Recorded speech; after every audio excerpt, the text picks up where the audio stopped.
warahmatullahi wabarakatuh. Bismillahirrahmanirrahim. Alhamdulillahirabbil alamin.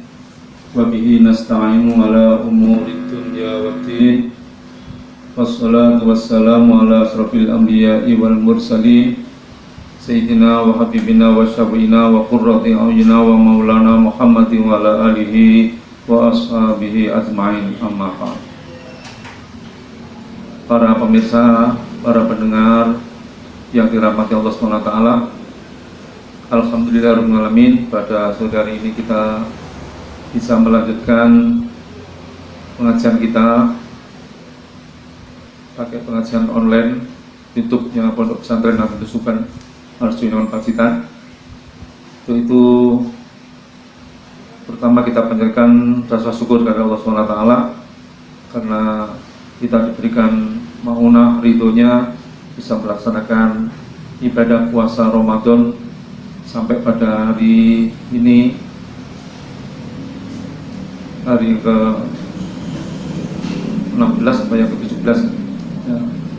Yang jelas alhamdulillah kita bersyukur perjalanan kita sudah separuh perjalanan lebih.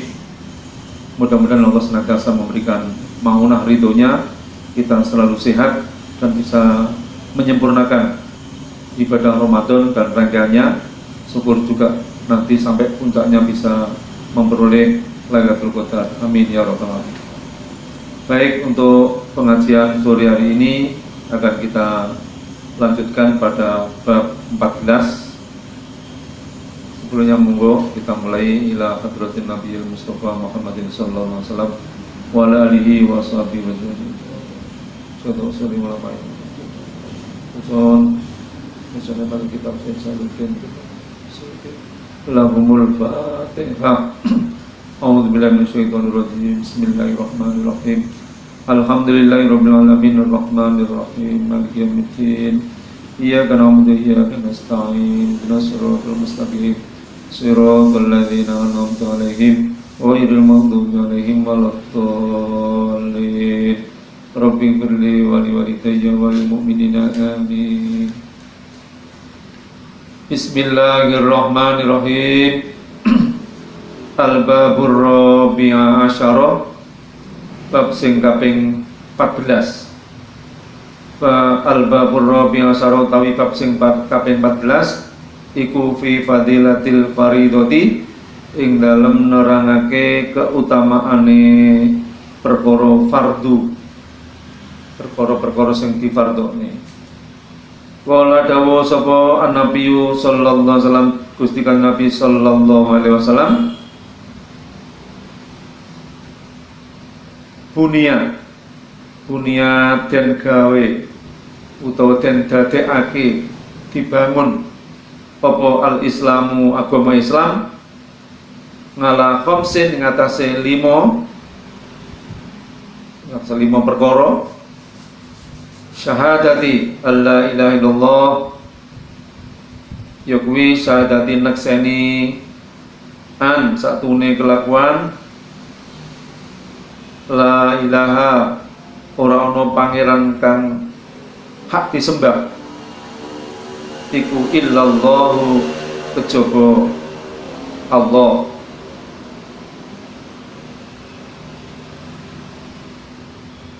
Wa anna Muhammadan, lan sak temene Kanjeng Nabi Muhammad iku Rasulullah, utusane Allah. Sing sepisan syahadati alla ilaha illallah wa anna Muhammadar Rasulullah. Wa iqamis sholati, kaping pindhone ngajekake, negakake ibadah salat 5 waktu. Wa iqamis sholati, lan ngajekake nglakoni salat 5 waktu. Wa itaiz zakati, lan nekani wajib zakat, nindakake zakat. Wa hajjil baiti, lan ibadah haji ing Baitullah. Wa shaumi Ramadan, lan poso ana wulan Ramadan. dawuh Kanjeng Nabi ning hadis ini, yaitu bahwa Islam dibangun ada 5 pilar, ada 5 rukun. Yang populer rukun Islam ada 5. Yang pertama syahadat, dengan persaksian kepada Allah tidak ada Tuhan selain Allah dan Nabi Muhammad adalah utusan Allah. Yang kedua iqamis shalah, yang ketiga ita'iz zakat, yang keempat shaumi Ramadan, yang kelima hajjil bait. Kalau di hadis yang lain ada keterangan hajjil baiti man istata'a ilaihi sabila.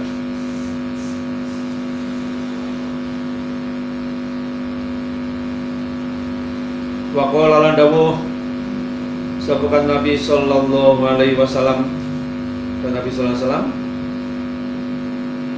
solu padha salat sira kabeh khamsakum ing 5 perkara sira kabeh.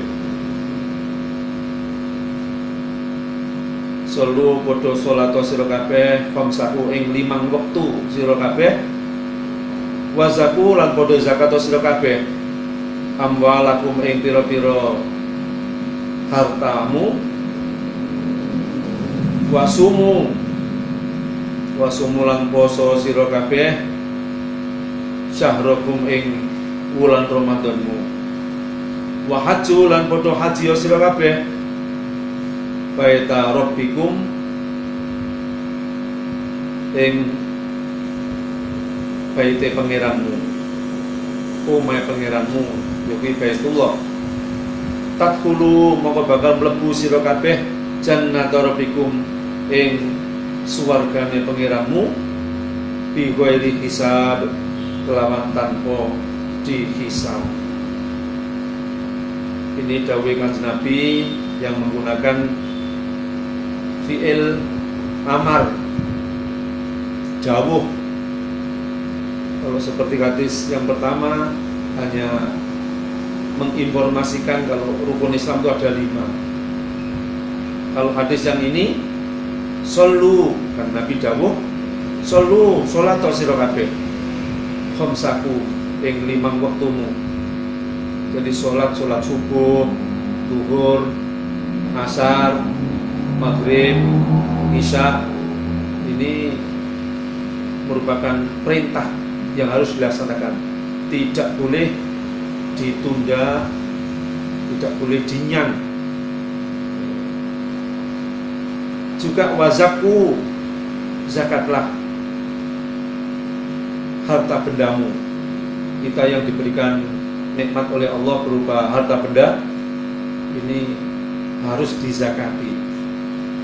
Jadi zakat mal, harta benda yang kita peroleh, kerja kita yang setiap hari kerja,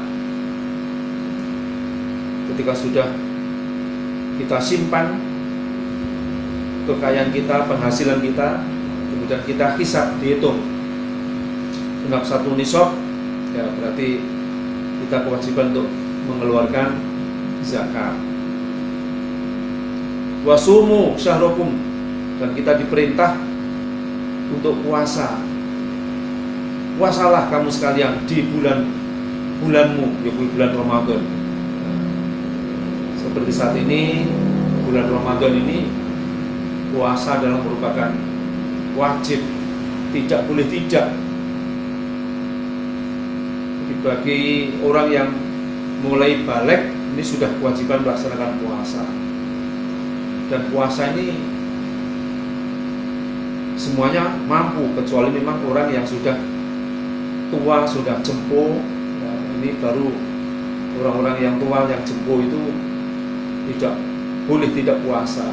Atau mungkin ketika orang itu memang sakit oleh dokter diperbolehkan tidak puasa, ya boleh tidak puasa.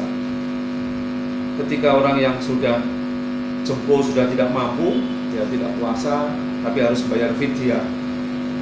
Bagi yang masih muda karena sakit, karena melahirkan, karena menyusui, boleh tidak puasa, tapi lain waktu masih wajib harus nyaur, nyaur utangnya, utang puasanya berapa hari. Wa hajju baita rabbikum, dan berangkat hajilah kamu sekalian ke baitu rabbikum, ke baitullah, ke rumah Allah, rumah Tuhanmu, yaitu di Mekah Al-Mukarramah di sana. Maka ketika orang ini sholatnya 5 waktu tertib, zakat malnya tertib, puasanya juga tertib, bahkan mampu bisa melaksanakan haji, dawuh Kanjeng Nabi, tadkhulu jannata rabbikum, maka masuklah ke surga Tuhanmu bi ghairi hisab, akan masuk dengan tanpa hisab. Alhamdulillah, ini berbahagialah bagi kaum muslimin yang tekun untuk melaksanakan sholatnya, tekun tertib untuk melaksanakan zakatnya, kemudian puasanya, dan diberikan kelebihan rizki untuk melaksanakan ibadah haji. Ketika rukun-rukun itu dilakukan, maka dawuh Nabi dijamin silahkan masuk surga dengan tanpa hisab. Berarti dosa-dosa kita telah rontok semuanya karena kita perbanyak dengan amal-amal rukun atau fardu wajib yang kita laksanakan, sholat, zakat, puasa, termasuk sampai pada haji. Wa qala dawuh sapa Nabi sallallahu alaihi wasallam, mohon maaf ini kebetulan ada salah teknis.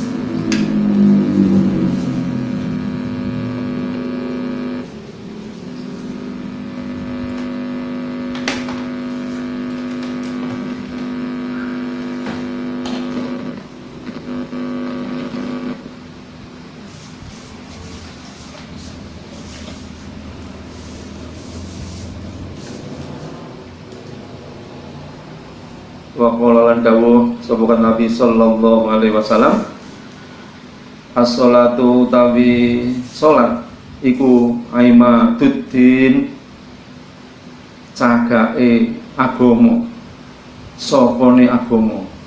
Paman mongko sapa wonge iku apa maha jumenengake, menegakkan salat, fakot aqamaddin, monggo teman-teman jumenengake atau menegakake sapa wong adin ing agama. Waman lan sapa wonge iku tarokaha ninggal sapa man ha ing salat, fakot hadama, monggo teman-teman ngrubuhake sapa wong adina ing agama. Jadi dingendikake kan Nabi kalau salat itu sebagai tiang agama.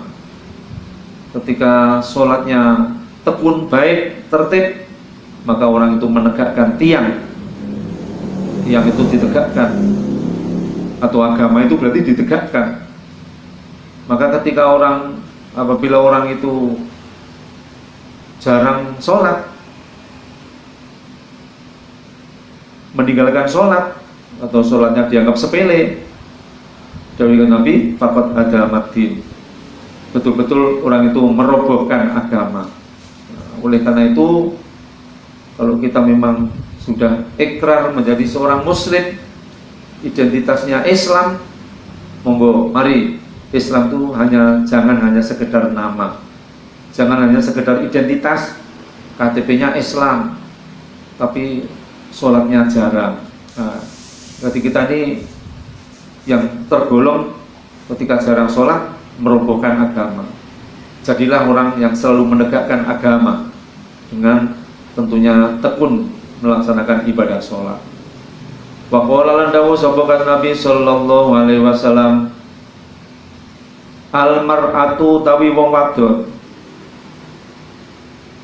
iku idza sholat, nalikane sholat sapa mar'ah khamsaha ing limang wektune wong wadon, itu zuhur, asar, maghrib, isya, subuh, wa zakat lan bagusi sapa wong wadon malah ing bandane wadon. Artinya zakat yang ngetokne zakat atau membagusi kanthi zakat sapa mar'ah mau malaha ing bandone mar'ah, wasomat lan poso sapa mar'ah syahroha ing sasi Ramadhane mar'ah, wa hajjat lan haji sapa mar'ah baita rabbiha ing baite pangerane wadon mar'ah, daleme pangerane mar'ah tegese Baitullah, wa ta'at lan yakti taat atau berbakti sapa mar'ah ba'laha ing bojone mar'ah, wa ahsanat lan ngreksa sapa mar'ah farjaha ing farjine mar'ah, jenenge wong wadon mau, tadkhulu mongko mlebu sapa mar'ah jannata rabbiha ing swargane pangerane mar'ah, min ayyi babin saking endi lawang saat kang karep sapa mar'ah mau. Ini hadis panjang, agak panjang, tapi dikhususkan bagi seorang perempuan,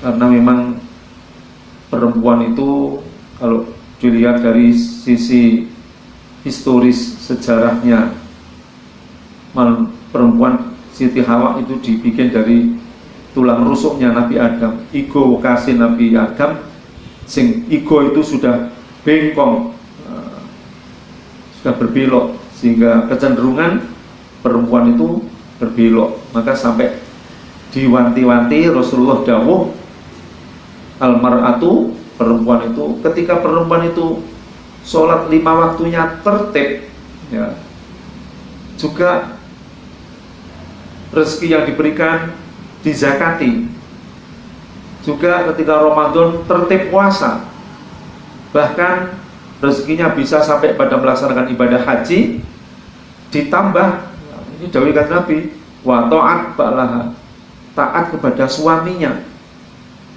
ditambah wa ahsanat farjaha, menjaga kehormatannya, ya, menjaga kehormatannya, tadkhulu jannata rabbiha, silahkan masuk surgane pangeranmu, min ayyibabin, saat dari arah mana yang kamu suka, dari pintu depan, pintu samping, pintu belakang.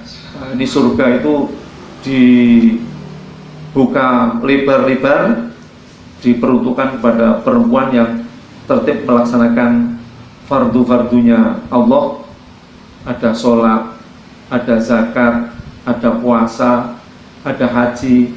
Nah, termasuk mentaati suami, termasuk yang lebih perlu diperhatikan, menjaga kehormatannya, menjaga farjinya. Nah, maka ini betul-betul menjadi perhatian kepada para mar'ah, para perempuan, apa perempuan masih muda, perempuan ibu muda, ibu tua, bahkan yang sudah lansia, semua tidak ada kategori perempuan muda, perempuan sebaya, perempuan tua. Tapi al-mar'ah, jadi dawikan Nabi ini perempuan secara umum. Wa qala dawu sapa kata Nabi sallallahu alaihi wasallam, kata Nabi sallallahu alaihi wasallam, likulli syai'in alamun, iku likulli syai'in tetep kedue saben-saben suwiji, alamun utawi gendera, utawi tanda bukti, wa alamul imani lan utawi gendera itu tanda buktine iman, iku as-sholatu, sholat. Ternyata dawuh kan Nabi, iman yang kita miliki ini perlu ada tanda buktinya, ya. Seolah-olah kalau kita ini sedang unjuk rasa, nah, unjuk rasa itu perlu menampakkan bendera. Siapa yang unjuk rasa itu? Nah, benderanya kelihatan. Oh, unjuk rasa tingkat dunia, benderanya merah itu. Oh, itu orang Indonesia. Nah, suatu bisa seperti itu. Kalau di organisasi mungkin, oh itu dari pesantren mana, pesantren Nahdlatul Subban, bisa juga. Oh, dari organisasi itu dari Nahdlatul Ulama. Oh, itu dari organisasi Muhammadiyah. Nah, itu sebagai tanda bukti bendera itu. Nah, iman itu tanda buktinya adalah sholat. Banyak yang sudah iman, ketika mau nikah ditanya apa agamanya Islam, atau mungkin sudah tapi mu'alaf, sudah pernah syahadat, sudah.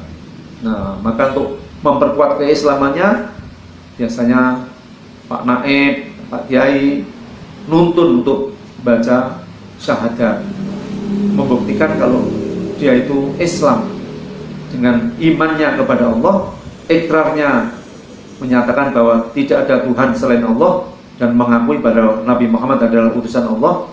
Nah, itu ikrar tentang keislaman, dan itu dengan menyebutkan Allah berarti iman kepada Allah.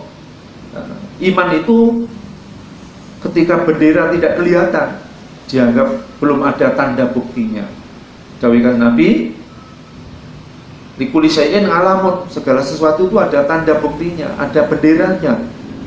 Wa alamul iman, benderanya iman, tanda buktinya iman itu as-sholatu sholat. Nah, maka biar kelihatan iman kita ini semakin menonjol tinggi di hadapan Allah, tunjukkan dengan sholat yang tekun, dengan sholat yang khusyuk, dengan sholat yang banyak. Tidak hanya sholat-sholat wajib, ada sholat-sholat sunnah, ya, dan lain sebagainya. Wa qala lan dawu sapa an-nabiyyu kan nabi sallallahu alaihi wasallam, ittaqu padha wedi sira kabeh Allah ing Gusti Allah fis sholati ing dalam salat. Ittaqu padha wedi sira kabeh Allah Gusti Allah fis sholati ing dalam salat. Ittaqu padha wedi sira kabeh Allah ing Gusti Allah fis sholati ing dalam salat. Ittaqu padha wedi sira kabeh Allah Gusti Allah fima ing dalam barang malakat kang duweni apa aimanukum piro-piro tangan tengen sira kabeh. Ittaqu lan padha wedi sira kabeh Allah ing Gusti Allah fid dha'ifaini ing dalem wong kang apes loro. Fid dha'ifaini dalem wong sing apes loro yaiku al mar'atul armilah, wong wadon kang rondo, wasobiyul yatim lan bocah kang yatim. Ini dawuhan Nabi dalam hadis sing wanti-wanti supaya kita betul-betul bertakwa di dalam sholat. Ketika sholat ini bagaimana kita betul-betul oleh ittaqullaha fis sirri wal alan. Nah, takwane baik sholat rame atau sholat sendirian, hatinya ini betul-betul takwa kepada Allah. Ini betul-betul wanti-wanti yang luar biasa, karena dalam hadis ini kan Nabi sampai 3 kali ittaqullaha fis shalah, ittaqullaha fis shalah, ittaqullaha fis shalah, dan juga ditambah nih ittaqullaha fima malakat aimanukum.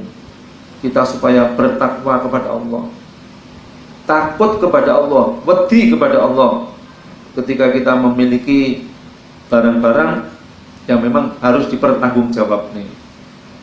Barang-barang yang suatu misal harus dizakati, ya harus dizakati. Jangan sembrono, harus landasannya harus kita takut kepada Allah. Atau ittaqullaha fid dha'ifaini, kita juga takut kepada Allah di dalam menyikapi seorang yang dhaif, 2 orang yang dhaif, seorang janda dan seorang anak yatim. Ini sama-sama yang perlu mendapatkan perhatian. Orang yang janda itu tentunya kasihan, perlu dikasihani. Anak yatim tentunya yang sudah tidak punya orang tua. Nah, ini harus menjadi perhatian kita semua. Makanya orang yang menyempatkan waktunya untuk nyantuni anak yatim, ini imbalan pahalanya luar biasa.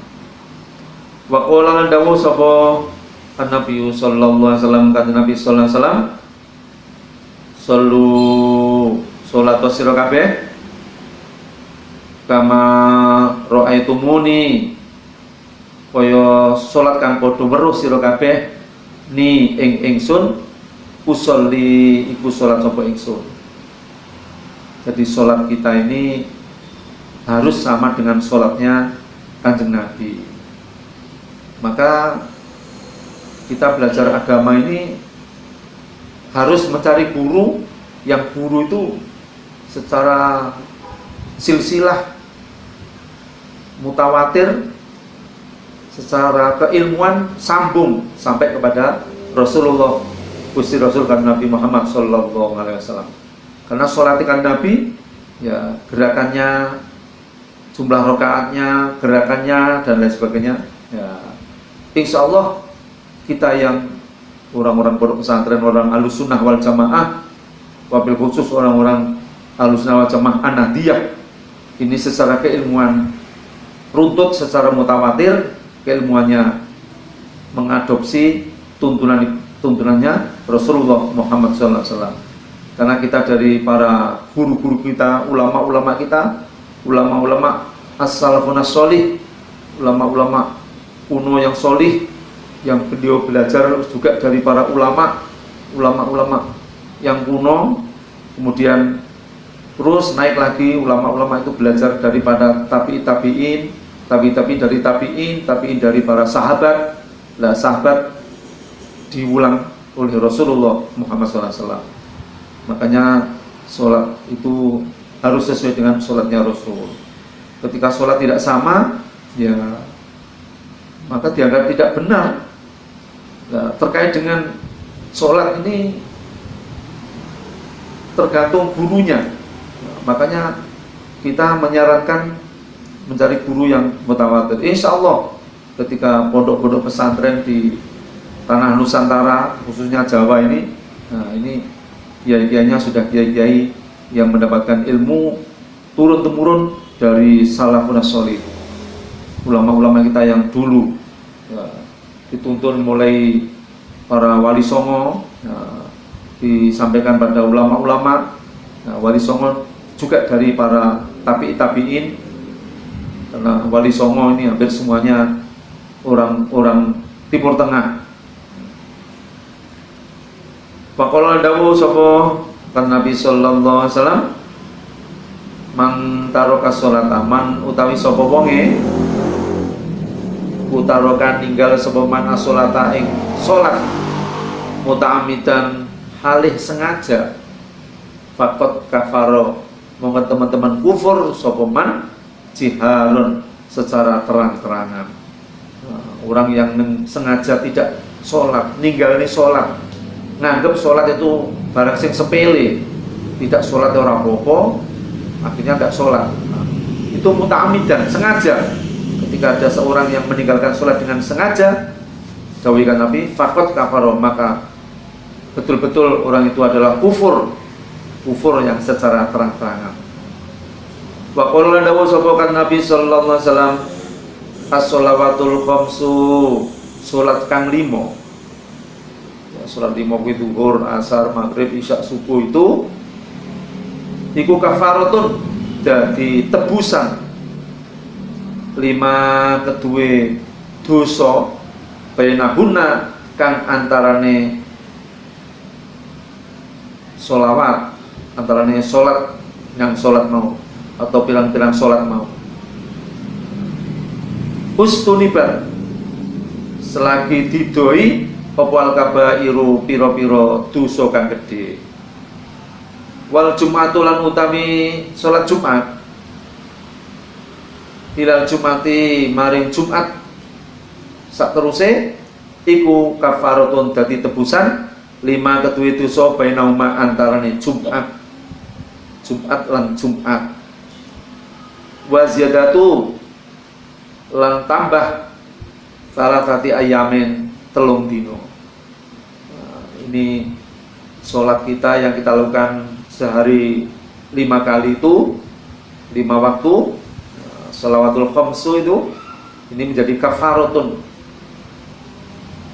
subuh sudah diampuni, habis subuh kemudian punya kesalahan dosa, duhur sholat menjadi tebusan, ditebus lagi di duhur, duhur asar ditebus lagi, maghrib ditebus lagi, isya ditebus lagi, subuh ditebus lagi. Nah, jadi antara sholat satu dengan yang lain itu menjadi kafaratun lima bainahunna, nah, tebusan. Termasuk Jumat yang lalu kita Jumatan, nah, dari Senin sampai Kamis, nah, dari Sabtu sampai Kamis, ternyata kita melakukan perbuatan dosa-dosa, nah, maka dosa-dosa kecil, maka besok Jumat kafaratun lima bainahuma, besok Jumat ditebus lagi, itu dosa kecil. Kecuali kalau dosa kita dosa kabair, dosa besar. Wa qala dawu sapa kan Nabi sallallahu alaihi wasallam, manutawi sapa wonge jamaah kang ngumpulake sapa man baina sholataini antarane salat loro min ghairi udrin saking tanpa ngudur, fakot ata monggo teman-teman nekani baban ing lamang min abwabil kabairi setengah saking sangka pira-pira lawange dosa kang gedhe. Salat itu ada yang bisa dikumpulkan, istilahnya dijamak.